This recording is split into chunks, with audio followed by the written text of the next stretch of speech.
44 countries جو ہے وہ اس کے ایکٹیوسٹ شریک ہو رہے ہیں اور وہ کہہ رہے ہیں کہ غزہ کا جو محاصرہ ہے ہم توڑ کر اندر داخل ہوں گے. اور اس کے لیے کولمبیا کے جو پریزیڈنٹ ہیں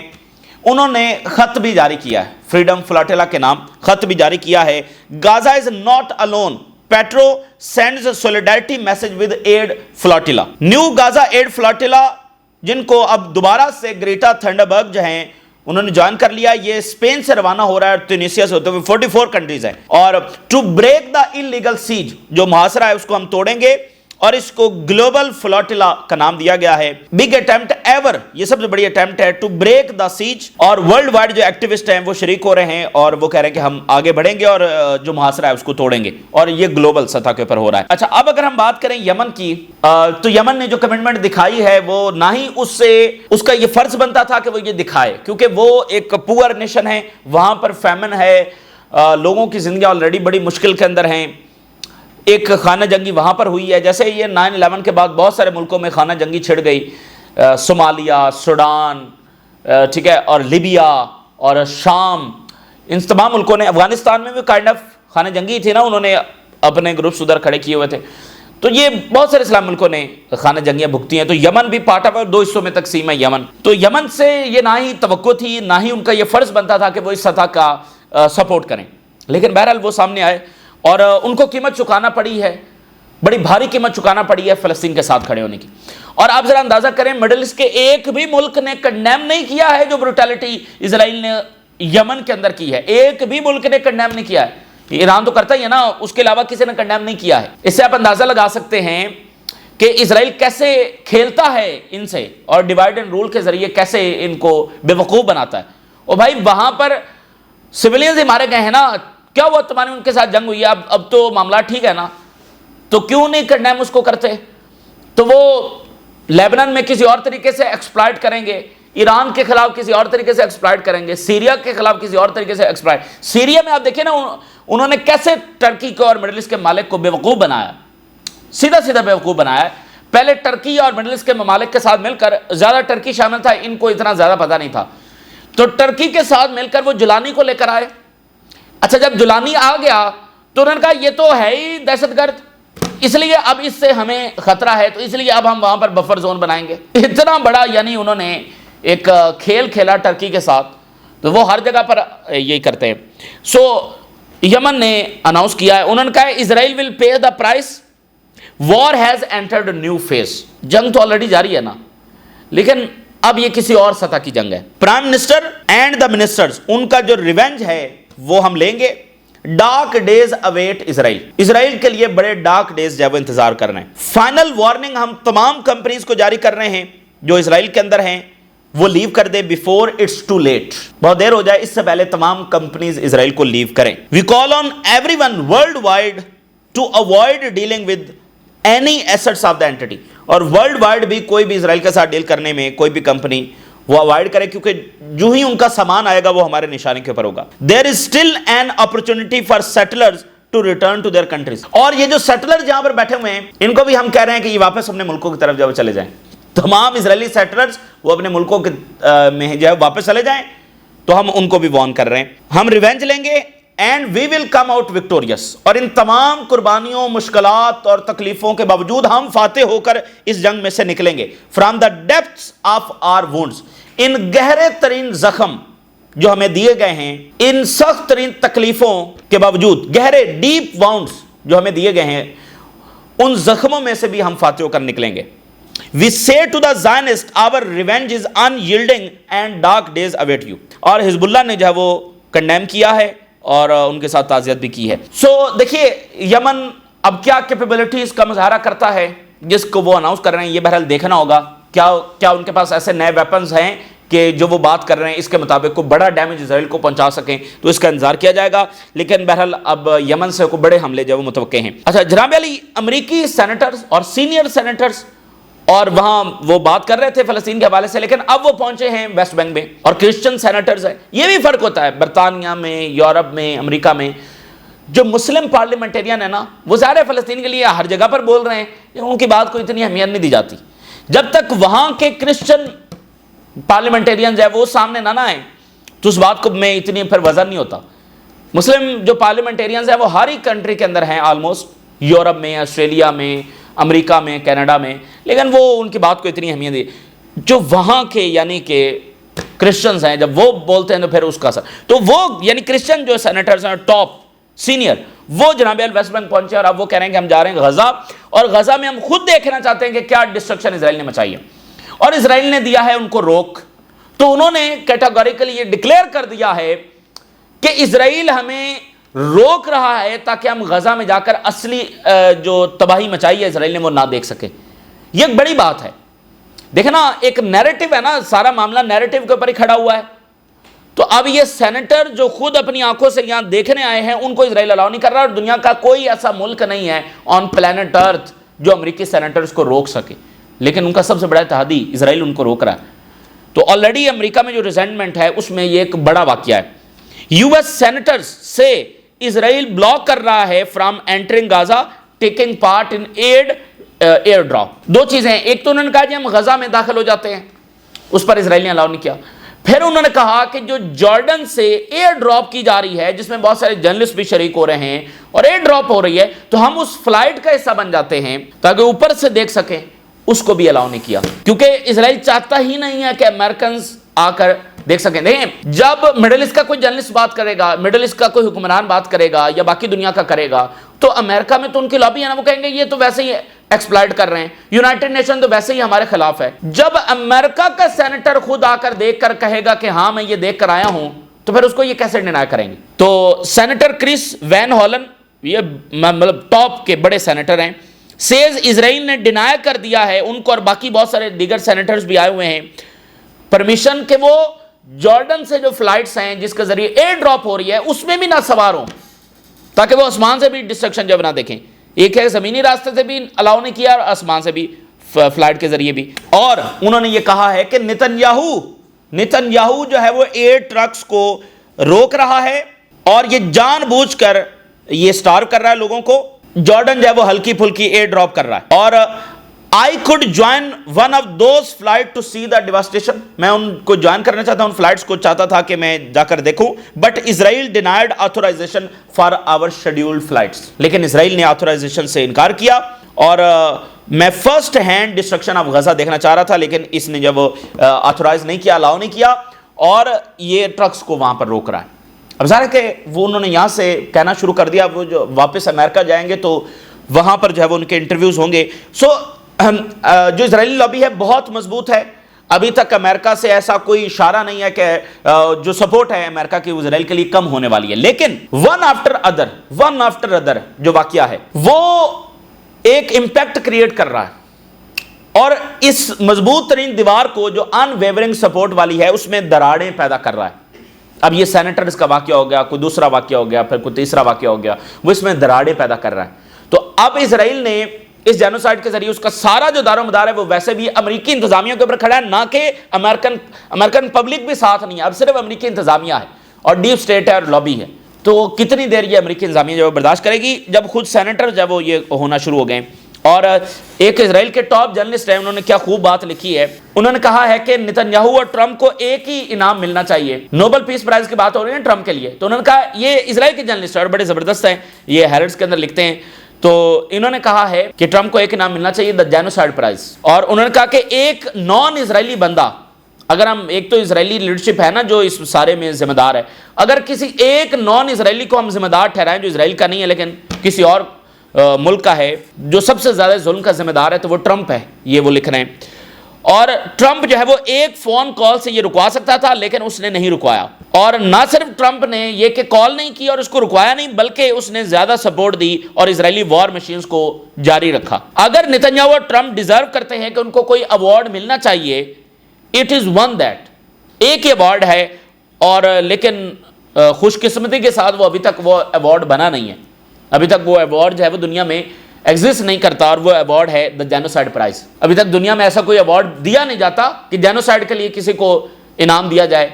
تو اگر ہوتا تو وہ ان کو ملنا چاہیے تھا، پیس پرائز ان دونوں کا نہیں۔ یہ اتنی سخت بات جب وہ لکھ رہے ہیں تو دیکھیے خود اسرائیلی بھی اب پریشر کر رہے ہیں ٹرمپ کو اور اس کے خلاف لکھ رہے ہیں۔ اب آپ دیکھیے اسرائیل میں مظاہرے ہوئے ہیں ٹرمپ کے خلاف، Israeli protester urge U S pressure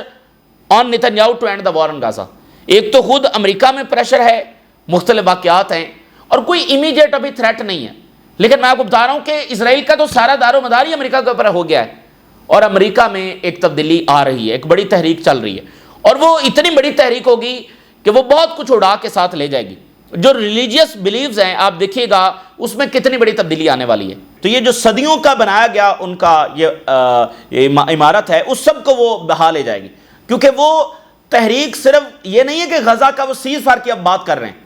اب وہ مکمل طور پر ایک کمپریہنسو انداز کے اندر یہ ڈسکس کر رہے ہیں کہ بھائی یہ جو ہمیں اسرائیلی کہتے ہیں کہ یہ بائبل میں لکھا ہوا ہے سپورٹ کرنا، یہ کدھر لکھا ہوا ہے ذرا ہمیں بتائیں۔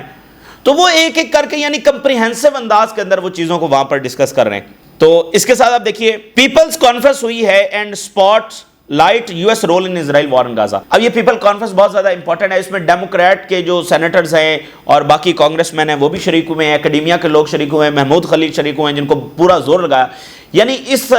کانفرنس یہ سب سے بڑی کانفرنس ہے جب سے ٹرمپ آیا ہے، اس کے بعد یہ پہلی بڑی کانفرنس ہے۔ جو ویزا ریووک ہوئے، جو گرفتاریاں ہوئیں، جو پتہ نہیں کیا کیا کچھ قانون بنے اور پورا انہوں نے زور لگایا، اس کے باوجود یہ کانفرنس ہو رہی ہے، اور اس کا باقاعدہ ایجنڈا ہی یہ ہے کہ جو امریکہ کی سپورٹ جاری ہے اس کو رکوانا ہے۔ گراس روٹ ایکٹیوسٹ جو ہے وہ کامیاب ہو گئے ہیں in breaking the barriers preventing any discussion of Israel genocide, یعنی ایسی ایک بلاکیڈ انہوں نے قائم کر دیا تھا کہ غزہ کی جینوسائیڈ کو ڈسکس بھی نہیں کر سکتے، تو وہ بیڑیاں جو ہے انہوں نے توڑی ہیں۔ اور تازہ ترین سروے کے مطابق 60% امریکن جو ہے وہ چاہتے ہیں کہ ملٹری ایڈ اسرائیل کو جو ہے وہ روک دی جائے۔ اس کانفرنس کا مقصد یہ تھا کہ وہ کون سی طاقتیں ہیں جو ابھی تک اس جینوسائیڈ کو جاری رکھنے میں مدد کر رہی ہیں، ڈسپائٹ اس کے کہ ایک اوور ویلمنگ پبلک ایک اپوزیشن ہے اس جنگ کی، اس کے باوجود کون سی ایسی طاقتیں ہیں جو عوام سے بھی بڑی ہیں۔ پرٹیکولر فوکس اس بات کے اوپر کیا جا رہا ہے کہ جو پروگریسو ونگ ہے یو ایس پارٹی پالیٹکس کا، فار ایگزامپل جو انٹرنیشنلی ریناؤنڈ فگر ہیں برنی سینڈر، الیگزینڈریا کورٹز، اور who have held out against the total arms embargo, جو اس بات کی حمایت کر رہے ہیں کہ آرمز امبارگو اسرائیل کے اوپر لگنا چاہیے، وہ شریک ہوئے ہیں۔ اور دا ڈسکشن از کہ کیسے پبلک اوپینین جو ہے